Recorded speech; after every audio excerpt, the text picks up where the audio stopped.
Good evening. This is a call to order of the January 20th, 2021 special meeting of the Mount Healthy Board of Education.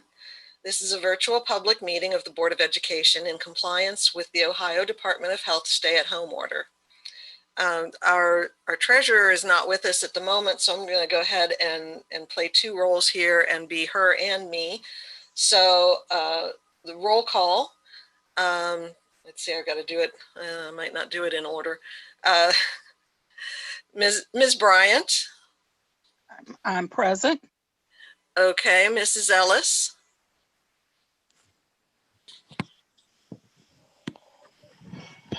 Present. I had to unmute. Mr. Glenn. Present. Mr. Kilgore. Here. And I am here. Board members have seen the agenda for this evening.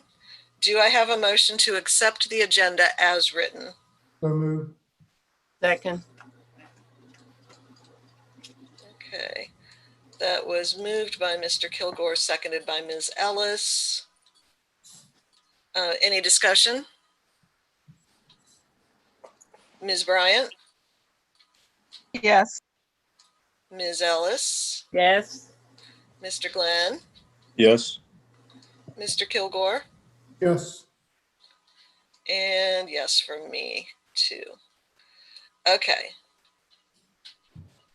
Item 4 on the agenda is a discussion concerning plans moving forward for sports and school reopening in regards to COVID.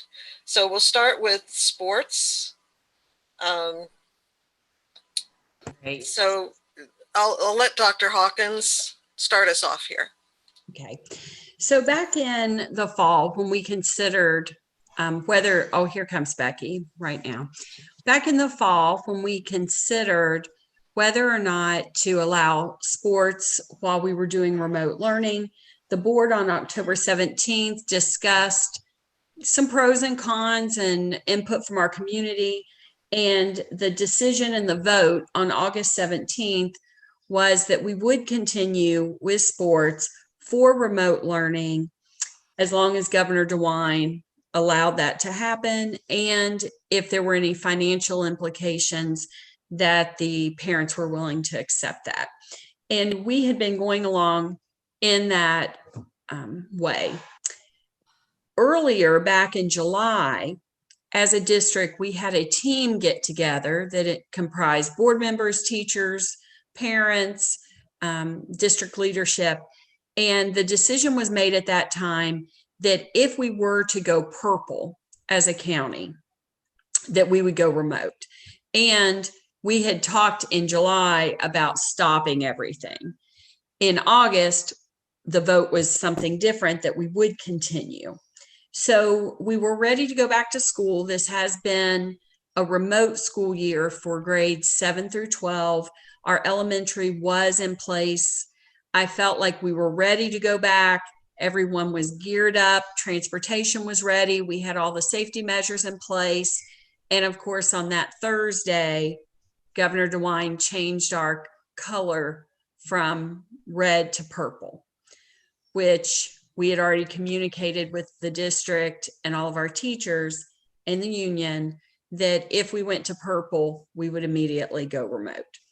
So that brought up the question of if we should continue to do that or not.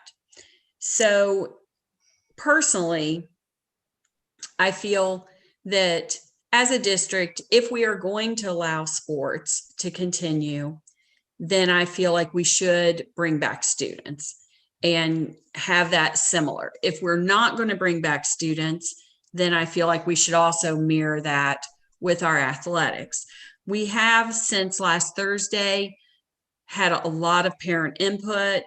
I've talked to many parents. We have surveyed our teachers to see how many of them would get doctor's notes to not return to school. The principals feel that they can run their buildings. And so depending on what the decision is, or if we stay with the sports being permitted, I would like to return to school on February 1st, which gives us one more week. I've been told tomorrow we will remain purple, that once you go purple, you are there for at least 2 weeks. A week from tomorrow would be the first opportunity that we would have to go back to red. I had conveyed to the district and our transportation that if we went to red, the next Monday we would be back in school. But if we stay purple, I would like for us, for all that choose, to come back to school on February 1st. Students still have the option to remain remote. And if parents want to keep them remote, that would give us next week to just verify the selection with parents, because we have been changing our classes continually based on parent preference. So that gives us a week to verify if we need to switch more teachers to remote, and we'll try to honor preferences there as much as we can. However, if the board is supportive of that, and if sports remains an option for our students, then we would ask our teachers to return, even if we are purple. We are on the vaccine list, and we are listed as a priority because we're in Hamilton County.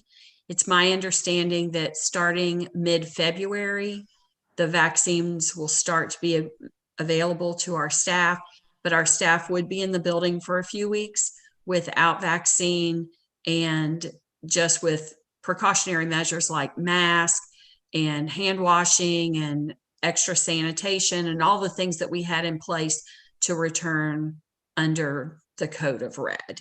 So that's an overview, and I'm happy to answer questions and anything. So what's the plans if the teachers refuse to take the injection? The teachers, if they won't take the vaccine, they still have to come to work. So, just like a flu shot, a teacher can choose to have the flu shot or not. But if you get sick, you have to take your sick days, and you're expected to be at work unless you are sick and use your sick days. So now you're going to give them the option of remote or come in at the teachers themselves? The teachers would be required to come in. The only time that they would be remote is if, for instance, I'll use the junior high for an example. They have enough students that there is one team of teachers that will be remote. And so if we have a number of students and we need teachers to be remote, the principals are making those decisions based on what students are saying they're coming in versus remote. So the principal, they are trying to match it up. So if they know someone needs to be remote and it works out, then that's a great win-win situation. And so those teachers would be assigned as remote teachers for the students. But there are situations where we are having to ask teachers to come in because we need them to run the school, and sometimes they would prefer to remain remote.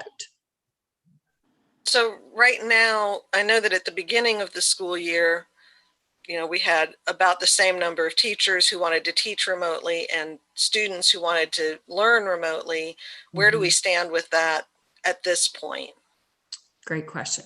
Right now, we have more students that want to be in person than teachers that want to be remote. At the beginning of the year, I think people were really nervous about the situation. And after a semester of being home and helping their students, a lot of parents now want them in person. So right now, the difference, we have about 20% more teachers that would prefer to be remote than we have students that need them to be remote.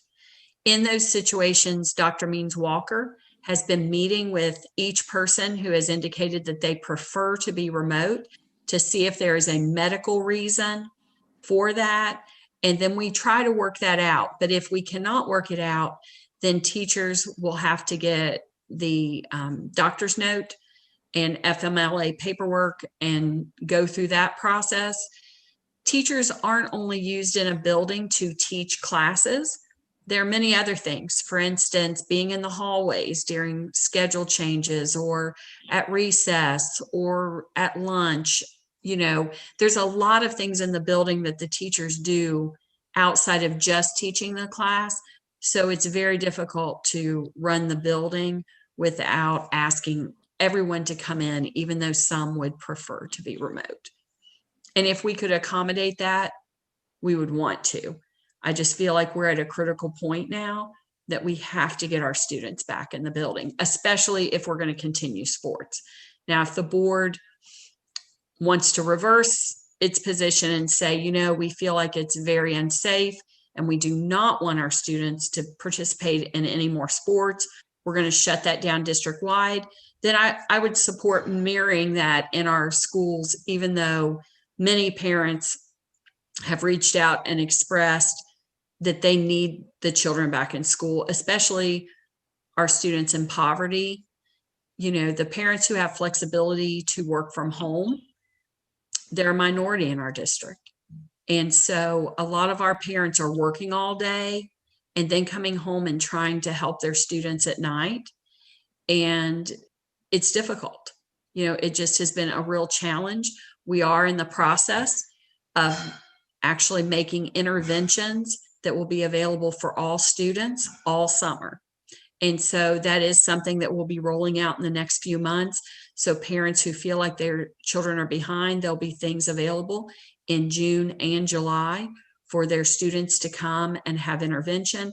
We're also developing things for the next school year, which I'll detail more in coming meetings, but it will in essence be an opportunity for after the normal school day for students to remain at school and get an extended intervention time so that they'll have basically a couple hours after school where they can get intervention. So when their parents are getting off work, they'll be finishing up, and that would be at no cost to our families. So we are working very hard to lay the foundation for intervention. I would like our procedures to match. Either we're remote with students and sports, or we're all back. Go ahead, Kenny. Yeah. Has any public school in Hamilton County elected to go in person while we're in purple? Great question. All of them are going in person with the exception of us and Finneytown. Those are but we are in the area. Our zip code 45231 has the highest rate of cases. So that is part of it. But all of the other schools, I was in a superintendent's meeting on Friday with Hamilton County schools. All of them made the decision to remain in person during purple. And they have done that safely. So many of our schools have chosen to continue to be in person through red. And they have been tracking the cases and how many students are sick and how many staff, and have presented a lot of data in the meetings that I've attended that the transmission rate is actually much lower than if you were to just be in the community at restaurants or especially small events at someone's house. We know that there is a risk anytime you leave, but we're trying to balance the risk with the risk of our students academically and for their social emotional health. Do you have any idea how far back our students have fallen back? We won't know until when they come into the building. We have benchmark testing scheduled. So all of our students district-wide were supposed to start this last Monday, and we have iReady in English and math ready, and we're going to test every student in the district so that we can compare where they were to where they are now. And it also gives us a baseline for growth. So we'll know that as soon as we didn't want to do the testing at home because we feel that data is more accurate when they're at school. A lot of times people are well-intentioned to help them a little bit with the testing, but it doesn't give us a true reflection of every student. So as soon as the students come back, we will be doing baseline testing. Okay. You said every public school in Hamilton County besides us in Finneytown? Yes, that's what at the superintendent's meeting on Friday. We took a survey to see who was in person and who was going remote, and Mount Healthy and Finneytown were the only two that Of were course, going remote. Finneytown, if our zip code is the highest case rate, that's us in Finneytown. I mean, that makes sense. Mm-hmm. And then in terms of sports, did Finneytown stop or have they continued? Finneytown decided to continue the sports. And I don't know if they're meeting, with their board to examine the policy, but as of Friday, which was just one day after, they had made the decision, at least in the short term, to continue sports. So if we go back to in-person, what will that mean for the ability to spread the students out, to have the distancing and all of that? We will, when we were planning to come back on Monday, the distancing, the governor has lessened a lot of those restrictions. He wants at least 3 feet between students instead of the 6 feet. We're trying to distance as much as possible. It is not 6 feet. Most of the classes were 3 to 4 feet between students. With the county being purple, there may be some families that had planned for them to be in person that now are asking for them to change to remote. So we won't know that completely. Remember, we did buy desk shields for our students. So we have the shield, and we have ordered more desk shields for the older grades. We had planned to use them in grades K through 3 and not require students to wear a mask. Governor DeWine put in the mask order and said, even if we have desk shields, they have to wear a mask. So we did give the buildings the option of ordering additional shields. So all of our students will have a mask, and there is the availability of desk shields if families want to use that. So, that is, I feel, more protection than in many places that you may go, unless you just stay home and don't come into contact with anyone else, and no one in the home leaves and comes into contact. So we do have sanitation stations. We have marked our hallways with one-way pathways. We are changing our lunches so that some are eating in the classroom so that we can disinfect between groups, so groups are not overlapping. We are adding lunches so that students can be spread out in the cafeteria.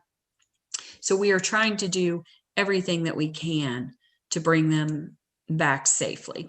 If we make the decision not to bring them back, I feel that if it's saying, well, we're going to wait until the vaccines are supposed to roll out mid-February. This morning, I was on a call and said that there's a concern that Ohio may not get enough vaccines. So now they're saying they're hoping by the 1st of March, somewhere in there, mid-February to the 1st of March. After you get your first vaccine, you have to wait 3 weeks. So if we're waiting for all of our staff to be vaccinated before we bring our students back, it will be probably April before we return. Had you thought about every other day, one day you would have in-house, and when the students aren't there, we'll say A and B. A would come to N, B would stay at home, learning remotely, and then on Tuesday, everything would flip around. So it'd be like, we did run some of those scenarios of a hybrid, and our families, one of the reasons that they need our students to be back in school is because they don't have childcare options and the flexibility. So the hybrid model, when we surveyed, was really not a good option for our families because of the inconsistency. Families that really like the idea of a hybrid were also the families that primarily could opt for remote. They had flexibility in their schedule, so their children could remain at home and they could help them if that was their choice. Yeah, because I'm all in favor of in-class learning, because I think a student remote learning lose out a lot. He can't ask a question to the teacher. There's no one-on-one teacher-student relationship. So remotely, my opinion, they lose a lot. They do. And I do want to commend our teachers. Our teachers really have this year tried to be creative. I have heard story after story where teachers are reaching out to students, late in the evening, 8, 9 o'clock, doing individual tutoring sessions with students. The reality is a lot of our students during the day are not in a situation where they can log into the classroom. So if you're at a daycare facility or you're just with a family friend, they may have internet, they may not. So it might be very difficult at no fault of the family. So the teacher is there, they're available, they're trying to teach and do what they can for all of the students in their classes. Then you have a group of students who weren't part of that. And our teachers, because they love teaching and they love children, have then tried to teach the other group that wasn't part of the regular class in the evening. And sometimes it's been successful and sometimes it hasn't. So it has been a challenge, and our teachers, I just really want to give a lot of credit to them. They have tried to be very creative to meet the needs of our students. But like Mr. Kilgore mentioned, there's no substitution for that one-on-one interaction between student and teacher and other students, where they're learning in the classroom and they're gaining knowledge from each other. I'm done.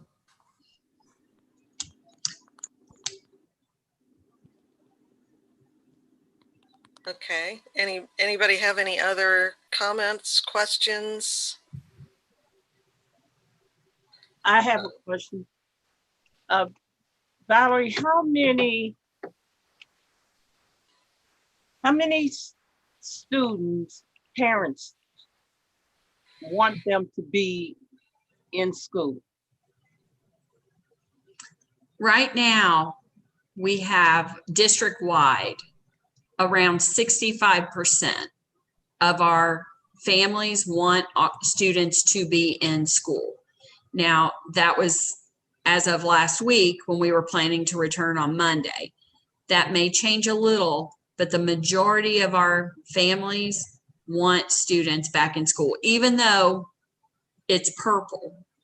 The ones that really want them back in school, a lot of the parents, their children may struggle a little bit, and so they just need that teacher.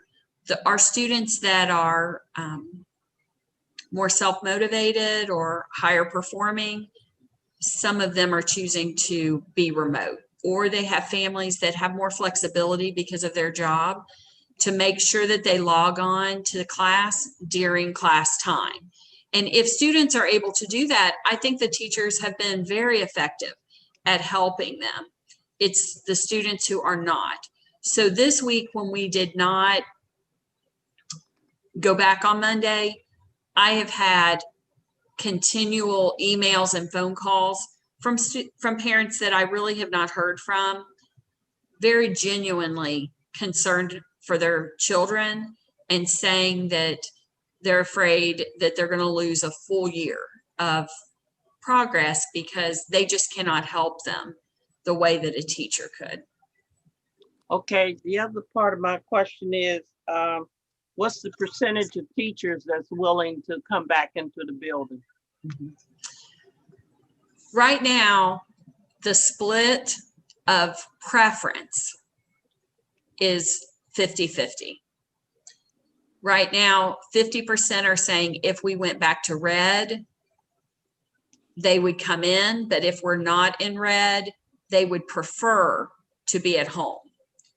The number of teachers that actually have a medical condition and that they have met with Dr. Means Walker that would qualify them to be, on an extended leave is 10%.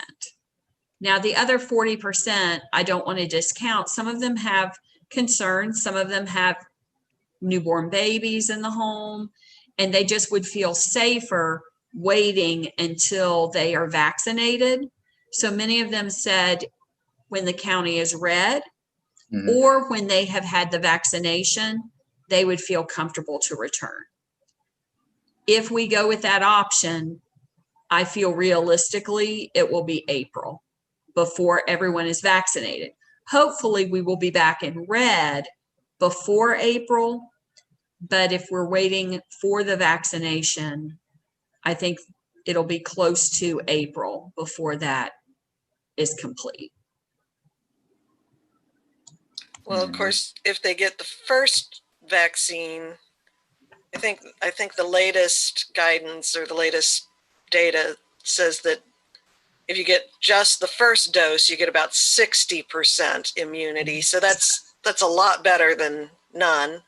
Not as good as 95%, but that would be something. But yeah, I know that they've been saying that a lot of the timelines have gotten really messed up because those, that stockpile of extra doses that was supposed to be going out didn't exist. So, yeah. And we may go through all of this, and next Thursday we go back to red. Right. And I had said on that day, whenever we go red, but then the next week we might go purple. Mhm. So we don't want to start and stop, which is where the situation we could be in. So ideally, next Thursday, we would go back to red, we would remain red, and then go back to orange and yellow as the year progressed. Right. Don't have any assurance of that. But let me ask you this. If we're purple, the kids go back, they're having no problem. But then you said we go to red, Mhm, okay? And then it pops back to purple. mhm. But my thing of it is, if we're not having a problem, that really shouldn't affect us. If our kids and our families are not having problems with being infected, why would we pull them, go back to remote? Right. And If that they're was not just, if our school is not having the problem. That's what I'm trying to say. yeah, our decision was originally based on the color coding system. So Mhm. that's controlled by the governor. However, the cases in students are much lower. And I do want to recognize that it is more severe in adults. So the concern is not as much that the students are getting very sick. Most of the time, if a student actually contracts the virus, they're not very sick. The concern is more for the adults in the building, that some of them will catch the virus because they're in a more communal situation and around students. And so the concern for more intense illness remains more with our adults.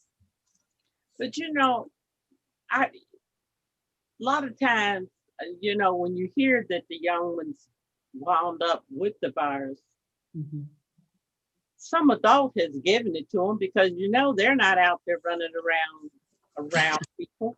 Some That's adult, true. and we don't even know what the teachers are doing. They can bring it in there, So don't. I don't like saying that the child or the children are the cause of the virus being in the building. Mhm. I more or less believe that the adults are bringing it into them as Mhm. opposed to them bringing it to the adults. That could be. It could be. It's hard to, and I will say Bob Buckheim has done a great job as our COVID officer. So every time we have a case, it goes through contact tracing. And so far we've had just very few situations where the case traced back to school. It was more towards the athletics where we had a situation than the actual classroom, because we've been remote with the exception. There was a little bit of passing of the virus in the elementary right before Thanksgiving. So we have been very diligent about that. He has done a fantastic job. So when there is a situation, we do go through the whole contact tracing system and try to figure out where the student did pick up the virus. Okay. What if we did Mhm. something instead of basing it? I mean, I was all for using the color-coded system from the start, but clearly that's putting us in a difficult situation as far as being able to get our kids in the classrooms at all. What if we said we're not going to worry about the color coding, we're going to bring them back, but if our cases started going up, if we started having a problem, if we started having spread in the schools, that we would still reserve the right to pull the plug, even if it's only Absolutely. temporarily. And that's the same with, you know, in a traditional year, if you have so many cases of the flu that you cannot run your building, you have to either have a calamity day or you have to make adjustments. So if we brought our staff back and we saw drastic increases in the case where we could not run the school, we would have to switch back to remote for a period of time. And my feeling is, I feel for both sides. I fully understand teachers being really uncomfortable with the idea of coming back with the county, with the county purple, and with us having a high caseload in this area. And I fully understand the families that, you know, they've been dealing with this. Parents are not teachers. They're not equipped to teach a lot of this stuff. And I'm sure they're doing the best they can, but you know, like you said, they can't all be home at the right times. And so I think there's no perfect answer here, because it's just, it's a really difficult situation. I guess for me, I would be willing to go back to in-person with, you know, some hesitation, but understanding that that might just be the only answer. Mhm. Well, I'm all for them coming back because I just think they're not learning. Some are, but I think the majority of them are having problems. At least that's what I hear. And like you said, the parents are not equipped to teach. Listen, man, when I was trying to help my great granddaughter, she was a kindergartner. And some of the stuff I didn't understand, I had to ask questions because it wasn't making any sense to me.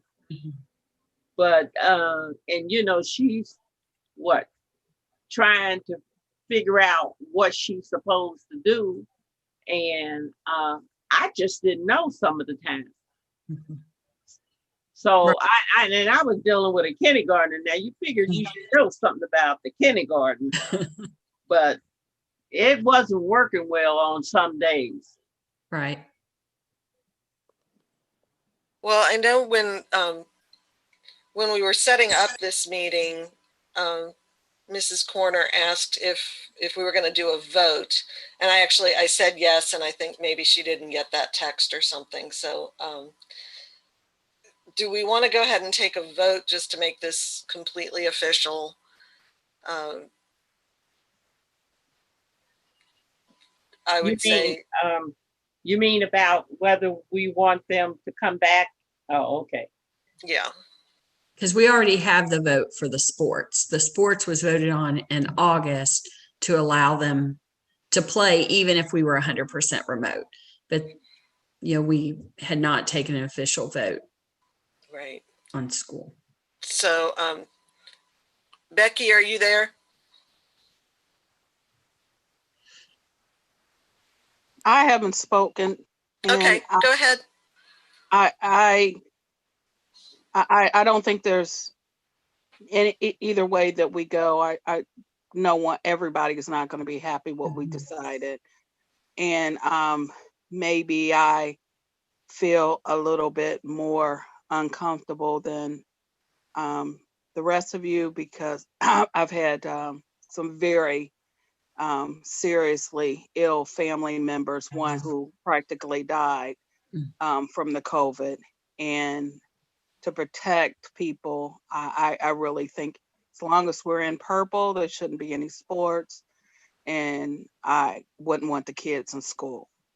Now, I understand that you guys don't agree with me, and that's the way it is. But I believe when we discussed this earlier in last year, the governor's standards were a little bit more stringent than they are now, and I just feel in general, just going out and seeing how people are in the stores and just in public, just standing in line, the people don't honor the spaces on the floor, and I'll move up and then the person moves right back behind me again, and I feel uncomfortable.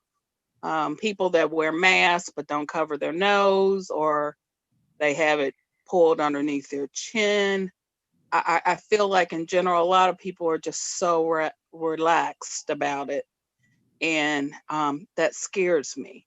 It scares me personally, and it scares me for our staff, and it scares me for our staff.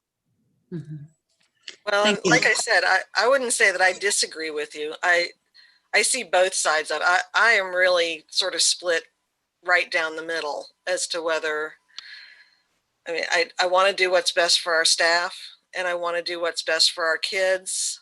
And in this case, those are sort of complete opposites. So I'm really torn about this myself. I totally get, I mean, I'm not going out, I'm not going places.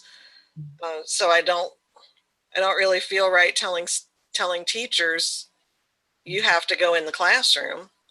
I'm not teaching this year because I don't want to, well, I couldn't be at the classroom. I would have had to teach remotely, but no, I'm with you, Kim. It's really scary. And yeah, the kids might not get real sick, but they could certainly take it home to their own families. The teachers could get sick. The cafeteria staff, the bus drivers. You're talking about other people besides just teachers too. I have serious reservations no matter what we choose, to be perfectly honest. And Ms. Bryan, I appreciated those comments. As we talked earlier, if we go where we are going to wait until then, I do feel we need to have that policy for sports and for education. And if the board feels we need to go in that direction, then we will start making June and July to represent a more traditional school year, where we may have to bring in subs, we'll have to pay teachers extra, but we would adapt for that to have basically school in June and July for all students that need intervention. So if the board, like I said, it's a challenging situation. Whichever way we go as a district, I just would like for it to be reflected the same. I was going to say that what Kim said, what Julie said, all of that you're saying is talking about adults who should know better. They're the ones that's not doing what they're supposed to do. I have yet read a whole lot about children spreading it around. Now, they keep saying they didn't want them to bring it back and give it to their parents or their grandparents and all of that. But I haven't read a whole lot about children doing that. You know, it's been adults going to parties, going to churches and going to other functions. They're the ones that are getting sick.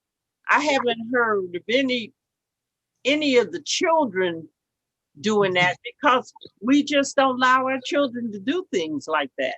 Right. And so I think a lot of it is adults causing the problem, not the children.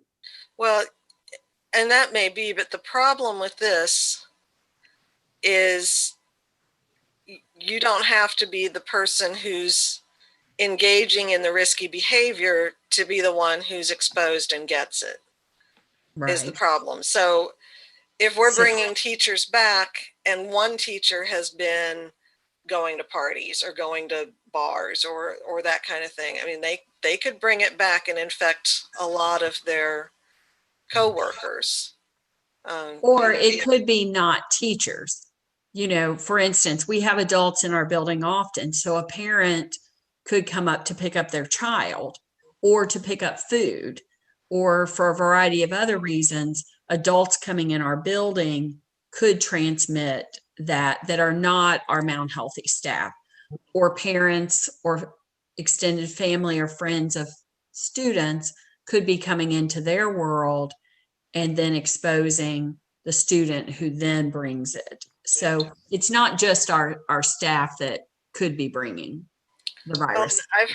I've heard several accounts. I mean, some are things that I've read online or seen on TV, but also like a coworker of my husband's just this week who have gotten it and said, honestly, I've been doing everything right. I haven't gone to the places that you're not supposed to go. I've been wearing a mask. I've been washing my hands. I've been doing everything. And so there is no 100% safe. And I guess that's probably for Ms. Bryant and for me as well. The idea, I mean, I know that it's not good for our students not to be in the classroom. I get the social aspects of them needing that and everything. And I know that they're falling behind academically. I would sure hate to hear, you know, I just online a couple days ago saw somebody post that they were a teacher and one of their coworkers, one of the teachers they taught with, had just died of COVID. Now that doesn't mean they got it in school, but it's still, I would hate to think that whatever we choose could be putting people at risk. And I guess whatever we choose, we're taking on risk one way or the other.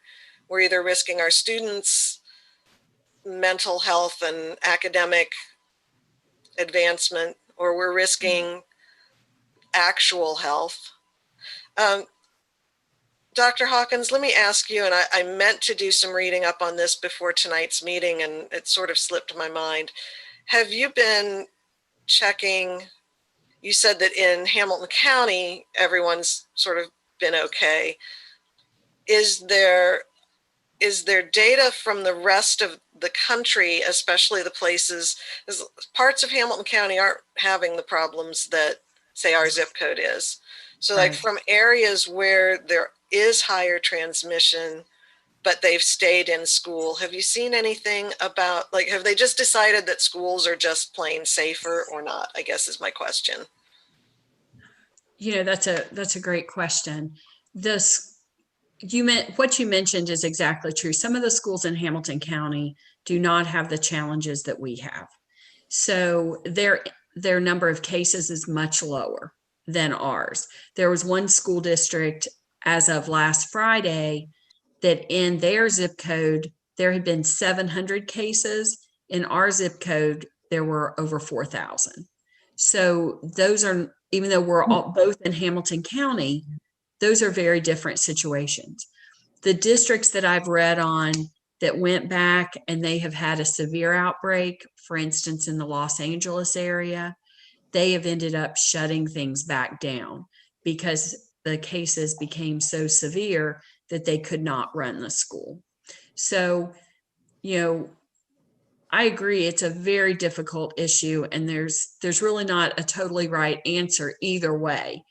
If we decide to remain remote, I think we all need to go with an understanding that even though we may try to transition back in by March 1st, and the governor did put something out to all the school superintendents asking us to sign that we would try to transition our students back by March 1st, with the understanding that we would get started on the vaccine, hopefully before then.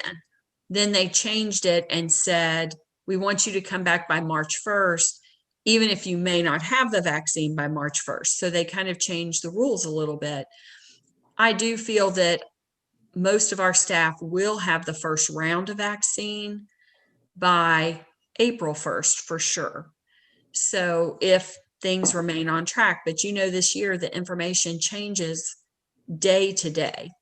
So if we decide to remain remote until our staff is vaccinated, which I think is the kind of that threshold, regardless of if it's red or if it's purple, we have to understand that our students probably will not be shifting back until around the 1st of April.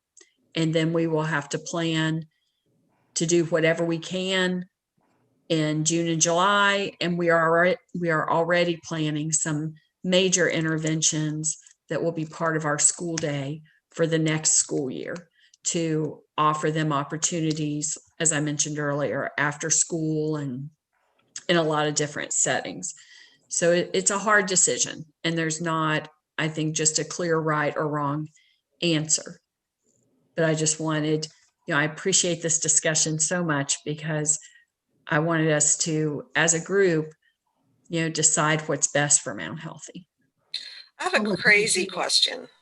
Mm-hmm. So the scenario you're talking about, we stay remote, or at least one of the scenarios, we stay remote, and then we know that the kids are falling further behind. And so we have to have a school option for them in June and July, and we have to hire subs, and it'll cost the district money. Mm-hmm. Is it possible? And I realize that this is something that would have to be worked out with the teachers and the union and all kinds of stuff. Can we just take like 3 weeks off, like no remote learning, no in-class learning, no nothing, and tack 3 weeks on at the end of the school year? In order to change the school calendar, you have to have a public hearing, and then it has to be officially voted on. So you have to have a public hearing 30 days before the vote. We could do that. We actually have at the high school level, you have to have 1,001 hours. The middle school and elementary is less than that. So we have about 24 extra days built into our school year that's not mandated by the state of Ohio. The reason, a lot of times people are like, why? And it's, you already had the school year set up when it was based on seat time. They then changed it to hours, and, you didn't want to cut out a month of school. Some schools use it for seniors to get out a little bit early. There's a lot of different ways that it's used. As a district, we could take a week of calamity days and just say for 1 week. Some districts did that right after Christmas to lessen that, the gatherings at Christmas and New Year. They didn't want everybody coming. They wanted to see how many cases before they came back. A lot of our staff have planned things in the summer, and I'm going to say our staff need a break. They need a vacation. Last year, we worked like crazy all through the summer. So I would not want to add a month of school. We are going to be getting some funding. It's through ESSER 2. And Becky and I actually met today about this. It's going to be a fairly significant amount of money that will allow us to do some intensive interventions. And it's paid through a grant. So we are planning on doing things with that. It is not the same as being one-to-one, but this has not been a traditional school year. Everyone wants it to be like it was before. Everyone wants to be in person.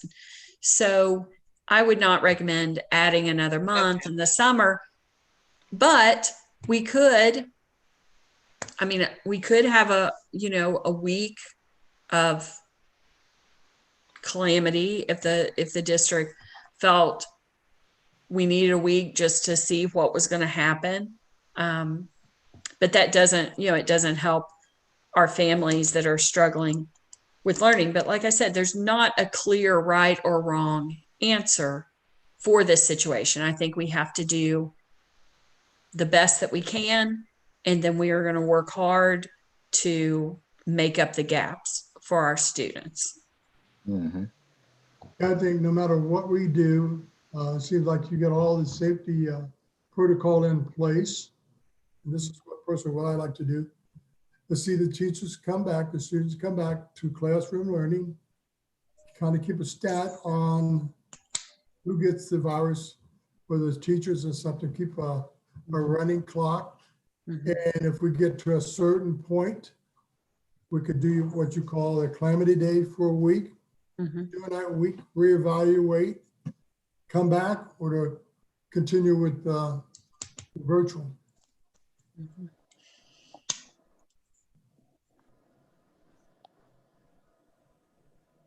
Mr. Glenn, what do you think? No, similar Not thoughts to with put you on a spot there. Yeah, nope, I like it. Similar thoughts as everyone. Extremely tough decision because our kids are continuously falling behind. Some of them want to be in person. Their parents want them to be in person as well.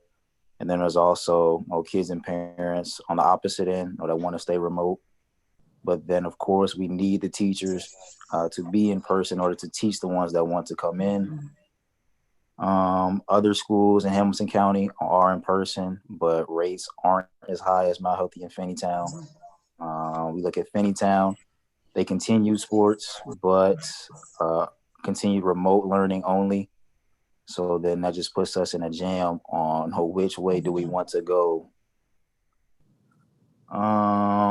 I am leaning towards sending them in person just because of the importance of it, and don't want them continue to fall behind, and knowing that adding days in the summer, that may help the kids, but teachers may kind of be burnt out by then, as they already are if it was a normal school year. Mm-hmm. And I do want to say again, despite what people think, teachers are working very, very hard. Some parents have called and said, why are teachers getting their paycheck? They're not working. And they are working very, very hard to help all of the students. But it's the difference of having a group that you're going to have from 8 to 8:45. You think in a traditional day, maybe half of your students show up and you're trying to contact them and find out where they are. And some of them have moved and some of them haven't. And, have you checked in? And teachers have been struggling not only with the academic side, but the social emotional. Mm-hmm. Not only are they achieving in their classes, but are they okay socially and emotionally? And if not, how can we get help for them? So our teachers have been working very hard through this entire school year. Well, and I teach a different population. I teach college age, but I can say teaching online is much harder, much, much, much harder than teaching in person. And you're not getting, and for most people who teach, what gives them the energy to do that incredibly hard job is the personal interaction. Mm-hmm. So they're doing much harder work and they're not getting that sort of re-energizing feedback from the kids and being there with them. So no, it's a horrible situation for the kids and the teachers. But it's also the way to keep them safer. So mm-hmm. I guess I agree with Kenny, with Mr. Glenn, that although like I say, I'm about 50-50. I'll say I'm 51% bring them back and 49% don't. So I'd be okay with bringing them back. If everyone else felt strongly that they didn't want to, I'd be really fine with that too. But and the fact that our families have the option of not sending their kids back, I think for me is what makes the big difference. The problem is that the teachers, not all the teachers will have the choice, and that is a big concern. But you know, we exist as a district for the students. As much as we try to take the teachers into account too, that's what we're here for, is to teach. And not that the teachers aren't teaching, but the students aren't learning in the same way. So does anyone have any more they want to discuss? Do we want to take a vote on this? I And just as- want to sign in one that I know our teachers are working their tails off. Mhm. I know that they are, and I want to commend them on that and thank them. My children graduated many years ago, and they continue to tell me that teachers that they are now friends with on Facebook, moms, I don't want to say a certain teacher, but Mr. So-and-so had this on his Facebook page, you know, and they're sharing with me the amazing things that they are doing. And I just thank them, because some of the stuff that they share with me and things that I have seen or other people have told me, it's just been amazing. I'm like, oh my goodness, I wouldn't even thought to do that, you know, and the extra steps that they have taken. I want them to know that I appreciate it, as well as the rest of the board, and of course the superintendent. But I want them to know that they are a big part of my decision of how I feel about this. And I just kind of still want to go with those numbers, because originally that purple number was we were all supposed to be quarantined. We weren't supposed to leave our homes except for doctor's appointments and to get food. That was it. But now we want to put our kids in the building and transport them on buses and just so much more contact. I believe that if we're in the purple, our kids and our staff should be at home. And if we're in the red, okay, we can go back to school. But if we go to that purple, that's the top of the top. And to put our kids and our staff together at that level, to me, it's just really scary. Just really scary. And I don't know if we can think about using some of those extra days that we just, maybe we just call them, we're going to quarantine for next week, for the next 5 days, including the weekend, it'll be 7 days, or if we decide 8 days or 10 days or whatever, then we'll quarantine. But I think anytime we go in purple, we should not be in those buildings. Thank you, Miss Bryant. We definitely could do that. And we could go back to what we had said before, you know, we are in purple.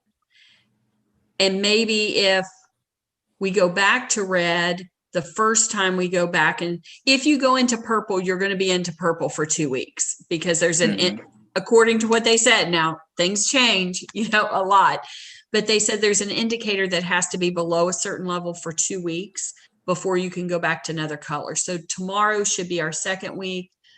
We could continue this way if we are in purple. Dr. Hawkins, yes. Do you have to still, I know it was, you had to meet those standards for 2 weeks before you actually went into purple. Is that the same also? Yes. Okay, so it's 2 weeks you're in it, and you have to meet the criteria for it for 2 weeks to go in it also. Yes, you're absolutely right, Miss Bryant. All right. And the cases have, you know, I don't want to discount that. The cases in our zip code are higher than anywhere else in Hamilton County. And that's why we have been probably more cautious than any other school in the area. And, you know, I really appreciate that the board takes our teachers' health very seriously. So we could continue, and I'm fine with that as well, that if we are in purple, then we will be remote. And when we go back to red, so let's say next Thursday, we went back to red, the next Monday, because it will take a day or two, we would have school.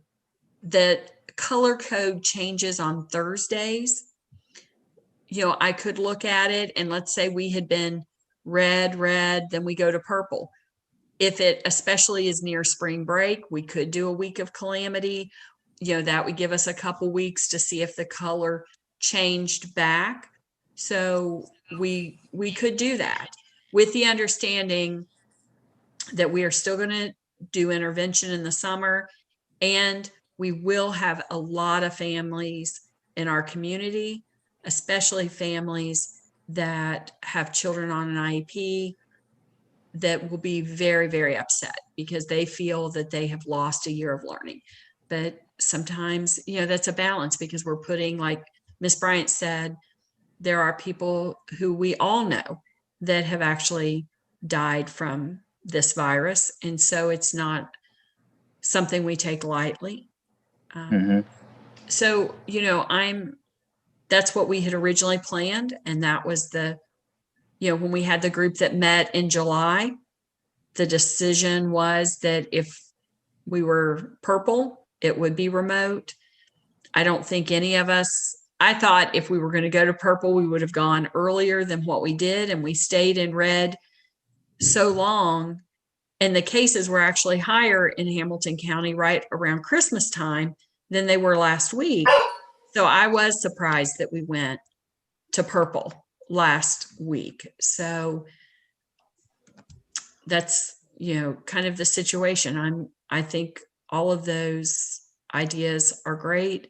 I just wanted, you know, us to make that collective decision, and then I will take care of whichever Okay, way you want to. I got a question. Okay, you told me 65% of the families wanted their kids back in school. Mm-hmm. Did they say anything about whatever color we were in made a difference? They did not. We did the survey when we were in red with the understanding that we could go to purple. The families that want their students in school are frustrated to the point that I've heard it referred to as COVID fatigue. They just want things back to normal. They don't feel like their children are progressing the way that they should.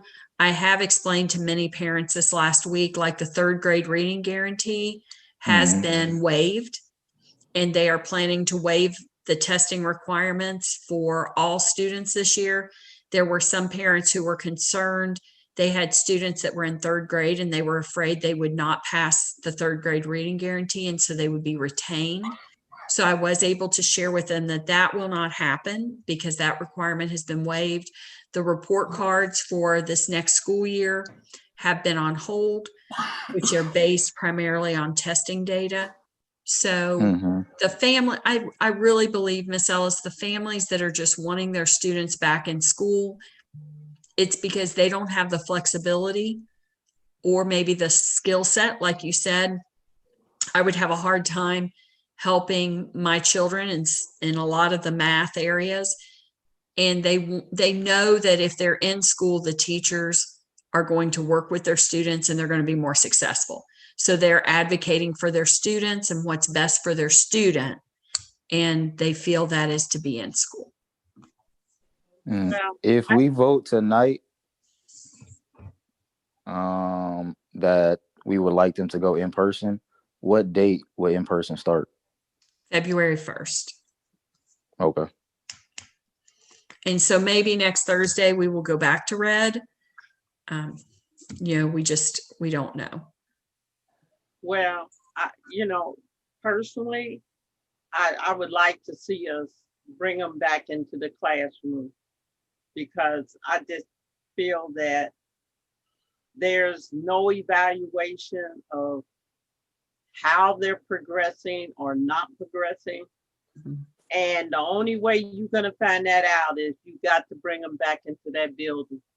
Even if we got to turn around and say, hey, you can only be in here, you know, this will only be a week, 2 week, or 3 week thing. But I really feel uncomfortable with this remote learning because I know that does not capture each child's attention Mhm. like it would if there's an adult standing there telling them, hey, look at what you're doing, or whatever the teacher says to them. And that is not there. And I just think they need that, even if it isn't but a week or two, but they need to have that physical contact with that teacher. And I tell you another thing also is hurting them is the fact that they are not socializing in any kind of way. They're not, I don't say they have to be holding hands and running around and hugging each other, but the fact that they're not seeing their other classmates, I think that affects them also. My opinion, It's true. I'm for them going back in the classroom. I don't foresee us staying in purple forever. So I just think that once it comes to that level, we need some kind of standard to stop the fire, I guess to say. And I strongly believe that by next week, we probably won't be in the purple. And so our kids can go back. But I believe that if we do go purple, we should stop everything. Okay, but then we're gonna have this back and forth thing. I Because doubt it because this is the first time we've come to purple. I am not a scientist. I'm not a doctor. I'm not a teacher. But I just believe it was the 2 holidays so close together, or the 3 holidays. You had Thanksgiving, you had Christmas, and you had New Year's. So you had so much time that people gathered together, maybe not very responsibly. And I believe that, like Dr. Hawkins just said, that the numbers were even lower last week than they were the week before. So I believe that the numbers are going down, but I think we need to have some kind of standard to like stop the fire. You know, if it gets to purple, then we need to go back home. But if long as we're not in the purple, then, you know, let's go back to the classrooms. Let's have our sports and go back to life as normal as we can. yeah, but if we're in purple, okay, we got back in red, and then we go back to purple. If we haven't had a problem, I can't see jerking them back out of school just because the county turned purple. Well, the problem with that is that you don't know you have a problem until you have a problem with this. I mean, you don't realize that you've got cases spreading until you find out that you have had cases spreading. So that's another thing that makes this really tricky. I agree with Ms. Bryant. I would like to see our kids back in. I think from everything I've read, the current spikes seem to be related to the holidays. So maybe there's some hope that it'll go back down and stay down. I'd be fine with just staying with, as long as it's purple, we're out. And I know that's hard on our families, but hopefully we'll be out of purple in a week, and then we can bring them back and we can do it more safely. Because if we're saying we're going to bring them back, but if we start having cases spreading, then we'll send them back to virtual.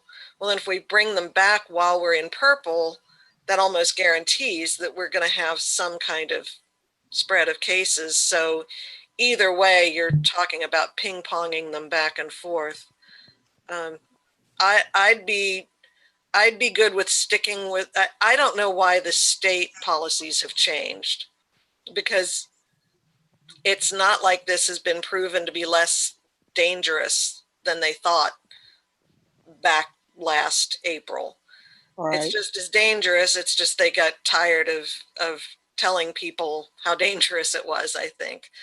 So I'd be fine with sticking with what we said. If we're in purple, it's remote. If we drop down to red, we bring the students back. Okay, Valerie, now, when you had your meeting with the other superintendents, and they're all staying in school, I mean, what makes theirs so different from us? Their cases are much lower than ours. So our zip code does have the highest level. Our 45231 is the highest in the area. Well, So and in the state, because we were the in only the state. we're the only county that went to purple. So if we're the highest in our county, we're the highest in the state. So since they have much fewer cases, even when they have people who get sick, there's not as many. So they've been able to still run their buildings. So Yeah, that's but ours is not in our school. right. It's You're not. talking about in a zip code. You're Right. not talking about our school having Right. a problem. Right. That isn't the issue. It's that if you live in 45231, we have a high incident of COVID, but none of it has been laid at our door. Absolutely. And the schools that are in Hamilton County that have been in attendance, they have been able to still go to school because their zip codes have fewer cases. And so it has not come into their school at a higher rate. I think we can be proud of the fact that we have been able to keep transmission out of our school. And when we saw the numbers going up, that's when we did move from in-person to remote at the elementaries. When our elementaries were in the month of October and part of November, we tracked it very carefully. And when we got to a point where Hamilton County Health Department was telling us that there were cases being transmitted actually in our school building, that's when we went back to remote. So we did make that decision when the contact tracing came back to the school building, and we could do that again. So that is why we have not, like Ms. Ellis, like you said, but we have had very few cases because we have been remote the whole year. The other districts that have been in place have had many more cases than we have in the school, but they have been in school all year. Yeah, I'm gonna have to go with Mrs. Ellis. I'd like to see kids back in school. And then if you see our cases right in school, then go ahead to remote learning. Because I know when my granddaughter goes to school out in Harrison, they had the option of remote learning or in class. Well, my daughter took in class. The kids that were doing remotely lost out a lot. So now they're bringing the kids, everybody back in class. They have to set up special classes for the kids that did remote learning. They are so far behind. Okay, so let's take an actual vote. So somebody propose the wording of what you want us to vote on. And Okay, Becky, you're with us now, right? Yes, I've been here. Okay. So how do we want to word this? Okay, I would like to propose that we go back in class learning, and if our in-house school COVID virus goes up, this is talking about in-house, then we should go ahead and go remote. But until then, it should be in-house learning.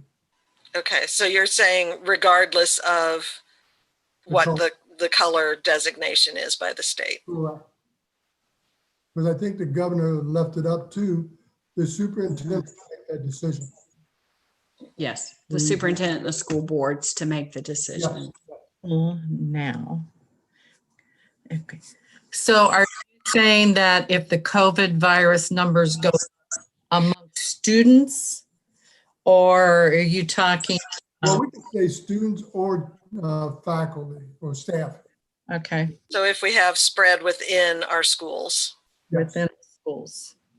I mean, we will have some spread. I think maybe the qualifying can be if the spread becomes at a level that we cannot run the school effectively for in-person, then we would make the call. And that's what we did before Thanksgiving for North and South Elementary, when there were a significant number of cases that we could no longer run our buildings effectively, we switched back to remote.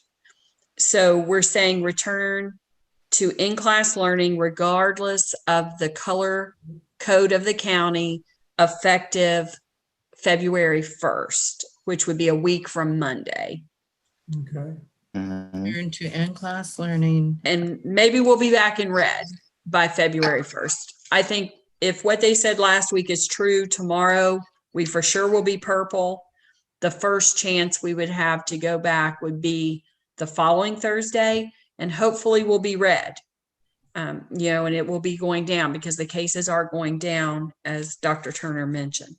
So return to in-class learning regardless of the color of the county, effective February the 1st. And then we would make a decision if we can't run the school for any reason, if we were having a lot of flu cases or anything else, when we get to the point that we cannot run the school, then as superintendent in collaboration with the principals, I would say we have to go to remote learning. Sounds good to me. Okay, so let me make sure I've got this right. Return to in-class learning effective February 1st, regardless of the color of the county. If spread of virus impacts ability to operate school, we will return to remote. Do you like that? It would be the decision of the superintendent and the principal of that school. Okay. Remote learning. I don't know that we So- even need to include that because I don't like think Dr. so. Hawkins said, we kind of always have that option. Okay. Because it may be that, for instance, South Elementary has to shut down, but North does not. Okay. There could be different cases, or the junior senior high doesn't need to shut down because their cases are lower. So I think you're right. Just to say the vote is return to class effective February 1st, regardless of the color code for the county and class, and that sport. I mean, we've already voted that sports will continue, so that vote would remain. Okay. All right. Do we want to be a little more specific about color code? Like just the state assigned color code designating the spread of the virus, or I don't know if it matters. I guess we know what we need. No, because you're doing this based on color, the color code, and it's from the state. So, Well, I'm just saying, like the way Valerie read it back at one point was regardless of the color of the county. Well, I'm thinking being a little more specific about what we're talking about. If somebody I'm a historian. If I were to go back 30 years from now and read this, they would be like, what are they talking about? Regardless of the color of the county, just something that would be, the state assigned color designation for. Okay, sure. Regardless, maybe we should say return to in-person learning effective February 1st. Ohio Public Health Advisory Alert System. Somebody just texted that to Okay. me. So if you want to refer to that. regardless of, what did you say? Regardless of the It's- Ohio. The Ohio Public Health Advisory Alert System. Designation. How's that? Designation. Good. Yeah. Yeah, that's good. Okay. Any further discussion? Yes, and then you guys, it doesn't matter also that we have the highest rate of cases in our zip code in the whole state of Ohio. So I guess that should be in there. It doesn't, regardless of if it's in higher cases or in our zip code. That doesn't, do you want to put that in there too? Because that's part of I what our don't issue think is. that's necessary. This whole thing is based Okay. on the color code of the county. That's what y'all been basing, whether we do in person or we do remote. And it's always been, whether we're in the red or we're in the purple. It has nothing to do with our zip code having an accelerated amount of people with the coldest.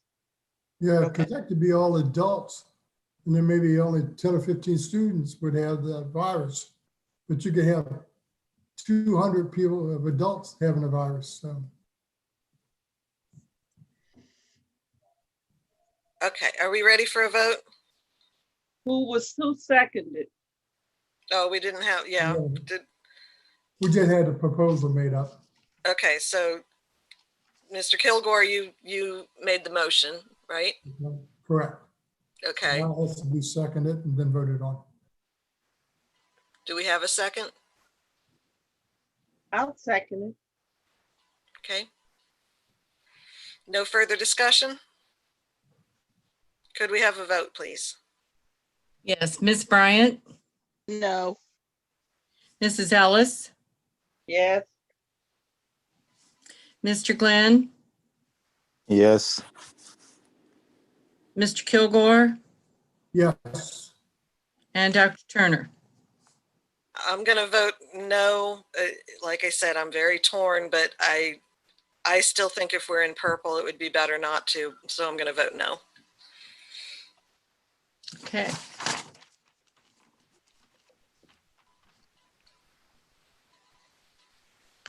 All right, so the motion passed, which means that school and sports will move forward, and we'll see what happens and hope for the best. Item 5 on our agenda, discussion to set up a procedure to recognize exemplary employees. Dr. Hawkins? Yes, we had a request from a longtime teacher's family who passed away recently. And while we could not say yes to the request because of different ordinances in the county, it did create the question that we really would like to have a way to recognize some exemplary employees of the district. And in some discussions with different people, including Miss Bryant, came up, I thought, with a fantastic idea that I wanted to share today. We could, as a district, Becky and I could sit down and kind of draw up a guideline for when people hit a certain thing. And when we have employees that hit that level of exemplary dedication to the district, we could buy one of the bricks that are installed at our school and put something on the brick. And then also, it would be great if the board would issue a proclamation for that person. And then we could bring the family in, at a board meeting, read the proclamation, maybe give it to them framed or something like that, and then show them the brick that would then later be installed at the school. This is a way that we could honor many different people instead of, just a few. If we were to name like a field or a classroom or something like that, we would run out of those because we have a lot of exemplary in the district. But by giving the brick, that's a way that we can show our appreciation, honor the work and the dedication to the district, And also they could bring their family and say, look at this memorial to the family member. So I just wanted to share that. And, I hope that this is something that we'll be honoring over time.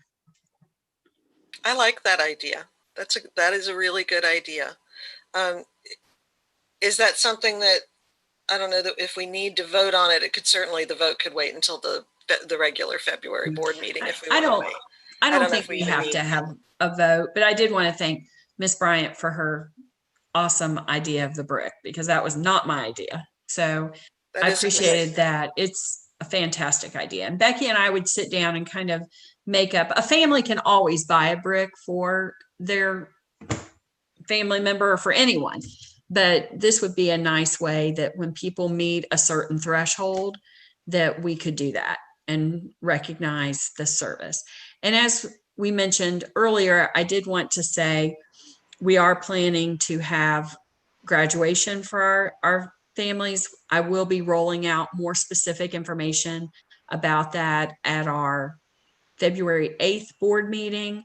The date, however, is going to have to change. It was on June 4th. Miami University is not guaranteeing and have even said that they are planning on canceling all graduations that were booked.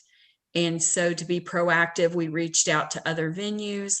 We do have a reservation at the Fifth Third Center at the University of Cincinnati for May the 14th, which is a Friday. And so we're going to be working on different plans and wanted to just let people know, since we are public, that date, the principals will be pushing out information to our seniors very soon.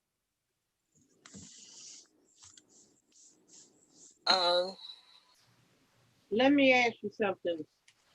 This exemplary thing this has nothing to do with what we as a board do to recognize Teacher of the staff year. and teachers. No, this isn't linked to that.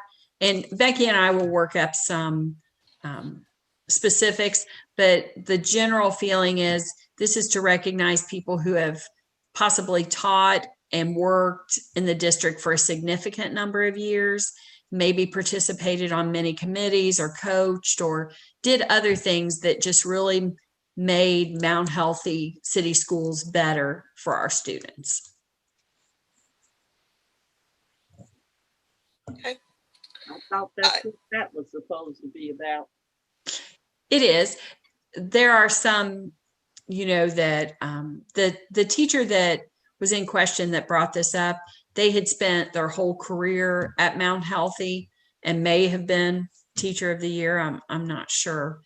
But the teacher of the year that the board does is a fantastic recognition as well. Okay. I think we are through our agenda, so I will take a motion to adjourn. So move. Second. All in favor? Well, actually, that's Becky. Sorry. That's Go ahead, okay. Becky. All in favor? Say Aye. aye. Right. Opposed, like sign. Okay, it's passed. What Right. time you gonna do this? About 7:31? Yes. Okay. Good night, everyone. All right. Thank Thank you. you. Good night. Thanks. Bye-bye. Thank you. Right.